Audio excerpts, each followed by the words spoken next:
Salut tout le monde et bienvenue pour cette nouvelle vidéo. Alors aujourd'hui, nous sommes chez Peugeot et on a eu la chance de pouvoir essayer la nouvelle 208 électrique. Et les gens de chez Peugeot ont eu la sympathie de pouvoir me la laisser un petit moment. Donc on va pouvoir vous la faire voir juste pour l'instant, l'intérieur et l'extérieur. Parce qu'ils font pas mal de rotations pour la faire visiter. Apparemment, il y a 80 essais sur 2 jours. Donc elles sont vraiment demandées ces voitures. C'est parti, on va vous la faire voir, vous allez voir. Celle qu'on a là derrière, c'est une version thermique. Mais on a 3 jolies voitures rouges qui sont 100% électriques, qui sont ici. Là, moi j'ai pu essayer celle-là. Donc c'est exactement les mêmes que la version thermique. On va aller d'abord faire jeter un coup d'œil à l'intérieur. Alors à quoi elle ressemble cette 208 électrique? Eh bien je la trouve plutôt pas mal. Je vous fais voir le tableau, on va essayer de la démarrer. On appuie sur le petit bouton start ici. On retrouve l'intérieur des véhicules un petit peu plus grands de la gamme Peugeot. Là on a les petits raccourcis donc qui font aussi très cockpit, très avion, qu'on a tendance à revoir réapparaître sur les véhicules en ce moment. On se croirait quasiment avec les petits boutons de la Mini. Et d'ailleurs, Renault s'en est inspiré également avec la nouvelle Zoé et la Clio. On appelle ça un effet cockpit 3D, effectivement. On arrive à passer la main ici. Et pourtant, l'écran est là. On a un effet de relief et de profondeur. Donc les informations les plus importantes, c'est ce qu'on nous a expliqué, apparaissent au premier plan. Et en deuxième plan, en troisième plan, les informations secondaires. Si vous aimez le carbone, ben vous allez être servi parce que toute la planche de bord ici c'est carbone. Il faut aimer. Moi perso je suis pas hyper fan, mais j'avoue que ça va plutôt bien avec cet intérieur. Ici un grand écran qui fait le GPS, qui donne des informations. Est-ce que c'est tactile cette affaire? Oui, c'est tactile. Donc là on a la climatisation. C'est la première fois que je le touche. Voir est-ce que c'est intuitif. Comment on fait pour retourner au départ? Ici, recherche. Vous voyez, il y a déjà, je sais pas trop comment ça marche. J'en sais rien ici, peut-être. Le profil. Alors on m'a dit qu'ici il y a un bouton unique pour la version électrique. Ouais, alors là on a le flux, les statistiques de conduite. La consommation là c'est 14 kWh au 100. Donc pour des voitures qui sont utilisées pour des journées d'essai, je trouve que c'est plutôt correct comme consommation. La recharge, là on peut programmer la recharge. Ah voilà, ici ça me donne plus d'infos. Connectivité, app véhicule, parce qu'il y a une application qui va permettre de préconditionner le chauffage, de la charger aussi, un petit peu comme on a sur les Tesla et sur toutes les voitures électriques. Donc ça c'est pas mal. Android Auto et CarPlay, je sais pas comment ça marche vraiment. Bon, on verra ça une prochaine fois lorsqu'on pourra essayer le véhicule plus longtemps. On a ce petit volant qui a été coupé ici. Il a été coupé parce que sinon on ne verrait pas du tout les informations de l'écran derrière le volant. Donc il a été raboté. C'est plutôt pas mal puisque ça lui donne un côté sport. Moi je suis conseiller commercial véhicule neuf à Peugeot Fréjus depuis 5 ans. On vient de recevoir les nouvelles 208 électriques. Donc il y a quand même un sacré engouement de la part des clients. Ils sont vraiment très intéressés. Ils sont tous bluffés par le véhicule. Autant en présentation statique qu'en présentation dynamique de la voiture. On a vraiment pour le moment que des bons retours. Donc on est sur un produit, sur une valeur sûre si je puis dire. On est sur un très bon produit. Donc l'électrique c'est l'avenir et je pense que les gens commencent vraiment à le comprendre. Là il y en a une qui passe d'ailleurs justement là. Il y a des gens qui ont fait un essai. Donc les retours, quels sont les retours finalement des personnes qui sont venues essayer la voiture? Pour le moment on a vraiment que des bons retours. On a déjà quand même fait pas mal de commandes aujourd'hui. Les gens, comme je vous l'ai dit juste avant, ils sont vraiment bluffés par le véhicule. Ils ne s'attendaient pas à ça par rapport à la 208, par rapport au thermique. Du silence dans la voiture, pas de bruit, pas de passage de vitesse, une bonne accélération comme on a pu le voir tout à l'heure en essai. Une bonne conception du véhicule, je veux dire on a des belles finitions, on propose vraiment des belles finitions. Les gens ils sont assez surpris dans le bon sens on va dire. Ici la console centrale. On a un joli joystick donc avec le parking ici, reverse, neutre et drive. Là on nous a dit que ça peut s'ouvrir, voilà, pour poser un téléphone et le charger en induction ici. Ça c'est bien. Il y a deux prises USB, une rapide ici et une USB, ça doit être une USB-C. On a une 12 volts ici. Le frein de parking, le sélecteur de mode.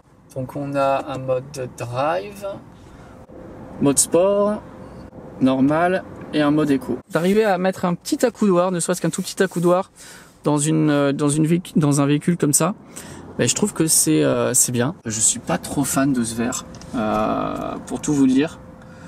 Mais c'est la nouvelle signature énergétique de Peugeot. On retrouve ce verre aussi sur le logo. Pas énormément fan.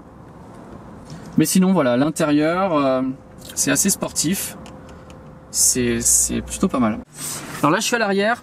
À l'avant j'avais mis ma configuration. Donc je suis pas loin d'1m80. Franchement j'ai de la place aux jambes. Et on voit ici le dossier il est creusé. Donc ça permet quand même de gagner de la place. On a une jolie petite pochette. On a également deux USB ici. Bon, c'est très clairement une petite citadine, hein, donc on met, c'est une 2,5. Niveau de place, bon, faut pas faire 1m90, mais honnêtement, ça va. Je me sens pas enfermé, c'est bien. Malheureusement, il y a beaucoup de constructeurs de voitures électriques qui n'arrivent pas à se débarrasser de ce fichu tunnel central. Et ici, donc voilà, on a encore un tunnel de transmission, c'est assez dommage. Et on a une jolie vue sur l'avant. Et on voit donc là l'avant, c'est qualitatif hein, quand même. Hein. Alors pas d'accoudoir à l'arrière. Ici c'est plat, mais on peut monter et descendre. Ici les appuis-têtes. Par rapport à l'assise, je trouve, pour avoir testé les Renault, à revoir sur la nouvelle, sur la 50, mais je trouve qu'on est mieux assis dans la Peugeot par rapport à la Renault. Ouais, je suis mieux assis dans la Peugeot. Un truc de curieux, c'est la sortie là, la porte. Ça paraît assez petit. Je suis pas sûr que si on est vraiment très grand, on arrive à sortir facilement. On va voir là.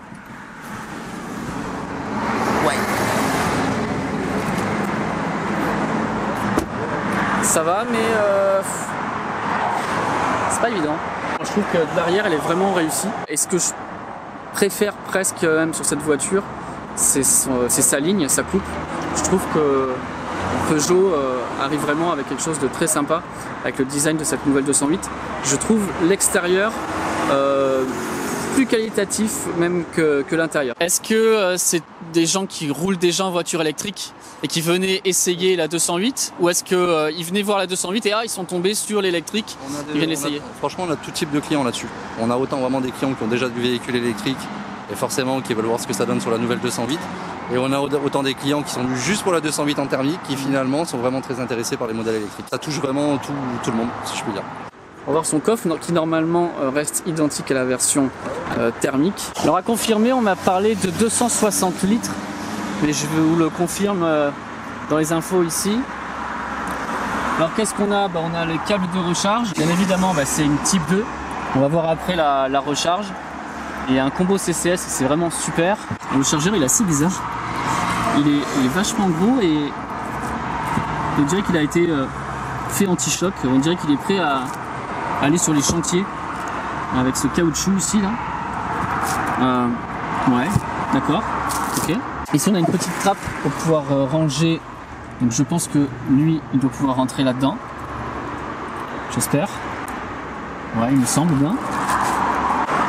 Donc les voitures restent simplement, vous m'avez dit 2 jours, juste pour faire des essais. Exactement. À partir de quand on pourra venir l'essayer ici à la concession à Fréjus? À partir de février-mars on va recevoir les premières dotations. Donc on pourra après les essayer tous les jours sans aucun problème. Mais par contre on peut déjà la commander d'ores et déjà?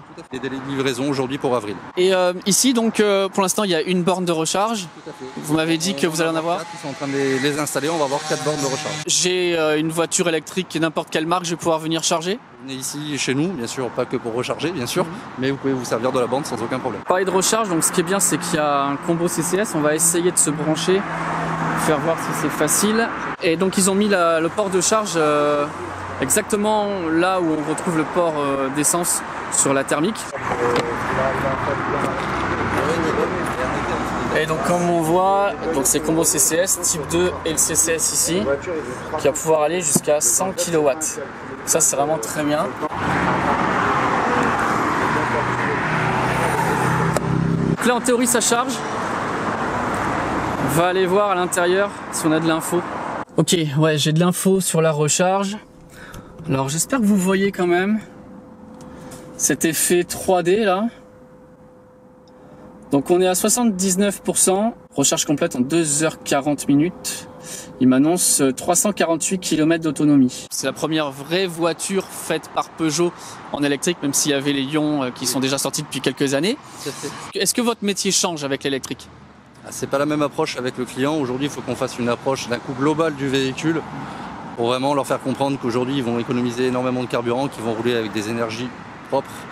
Donc c'est une approche vraiment différente par rapport aux clients. C'est pas du tout les mêmes, c'est pas les mêmes ventes. Il faut apprendre à appréhender ça. Exactement, et faire comprendre aux clients qu'il n'y a pas juste un budget voiture, il y a un budget carburant, il y a un budget assurance, il y a tout qui rentre en ligne de compte. Et aujourd'hui avec l'électrique, c'est très important, très très important. Alors voilà, l'engouement pour la voiture avec un nouvel essai. Bonjour.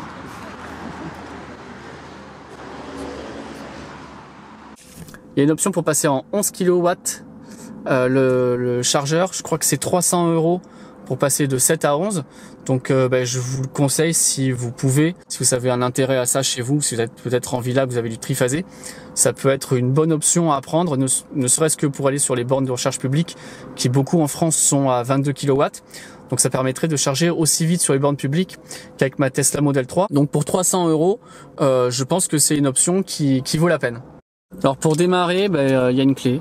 J'aime pas du tout la clé qu'il y a chez Renault, cette espèce de petite carte.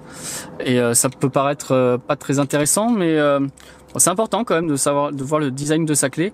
Je trouve que ça, c'est plutôt bien. On a quelques boutons dessus, déverrouiller la voiture, allumer les lumières et fermer la voiture. Ouais, je trouve ça bien. Petite clé simple. Elle est disponible sur 4 finitions différentes. Donc on peut l'avoir autant en entrée de gamme qu'en haut de gamme en version électrique. Et donc les tarifs? Ça démarre à 31 32 000 € pour s'arrêter à 37 38 000 €, sachant qu'il y a un bonus écologique de 6 000 € à déduire. Bien évidemment, des offres de leasing. Bien sûr, des offres de location, location option d'achat, des LLD, du crédit bail. On a tout ce qu'il faut pour les clients aujourd'hui. Alors vous voyez finalement, la seule chose qui différencie la voiture, ça va être ce petit E, avec cet effet toujours bleu-vert, comme on retrouve à l'intérieur de la voiture. Il change de couleur selon l'angle de vue. On retrouve le E pour le E208. Alors la voiture, elle a aussi des aides à la conduite. Donc elle a des caméras à l'avant qui permettent de pouvoir avoir une conduite assistée sur l'autoroute par exemple. Donc ce qu'on connaît maintenant par exemple avec les Tesla, les Niro. Ça doit être le radar ici où on lance un système de conduite semi-autonome. Comme je dis à chaque fois, bien faire attention de laisser les mains sur le volant. Mais la voiture est capable de conduire toute seule sur l'autoroute. Apparemment, de ce que j'ai entendu, il n'y a pas trop d'effet de ping-pong. Donc c'est tant mieux, mais bien évidemment on pourra l'essayer. Malheureusement elle arrive en concession que à partir du printemps prochain.